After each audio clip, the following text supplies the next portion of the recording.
চারিদিকে বরফের আবরণ, সাদা তুষারে ঢেকে আছে রাস্তাঘাট সহ আশেপাশের এলাকা। আবহাওয়া দফতর বলছে অঞ্চলটির তাপমাত্রা -41°C ঘরে। বরফ শীতল অবস্থাতেই রাশিয়ার ইয়াকুতিয়া অঞ্চলে দৌড়ে নেমেছেন একদল রানার।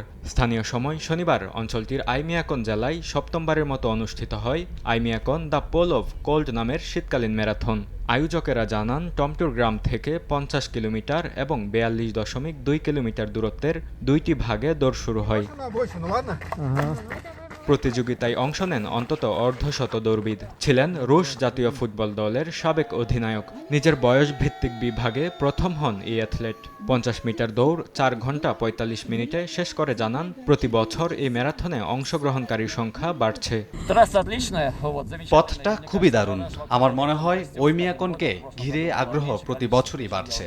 গেল বছর অংশগ্রহণকারী কম ছিল, কিন্তু আগামী বছর নিশ্চয়ই আরো বেশি হবে। পুরো পথে স্থানীয় বাসিন্দাদের সমর্থন পাওয়া যায়, আর চারপাশের দৃশ্যগুলো সত্যি অসাধারণ। তবে 50 মিটার আল্ট্রা ম্যারাথনে সামগ্রিকভাবে জয়ী হন ইয়াকুতিয়ার দৌড়বিদ আলেকজান্ডার মুয়েদু। তিনি ট্র্যাকটি শেষ করেন 3 ঘন্টা 28 মিনিটে। অন্যদিকে পূর্ণ ম্যারাথনে 2 ঘন্টা 58 মিনিটে নতুন রেকর্ড গড়েন স্থানীয় দৌড়বিদ লিওনিদ জিকভ। দৌড় শেষে প্রতিযোগীরা জানান, বরফে ঢাকা পথ দৌড়ানো ছিল কঠিন, তবে স্থানীয়দের সমর্থন তাদের শক্তি জুগিয়েছে। আয়োজকরা জানান, রাশিয়ার 44টি অঞ্চল ছাড়াও জাপান ও বেলারুশ থেকে ম্যারাথনে নাম লেখান প্রতিযোগীরা।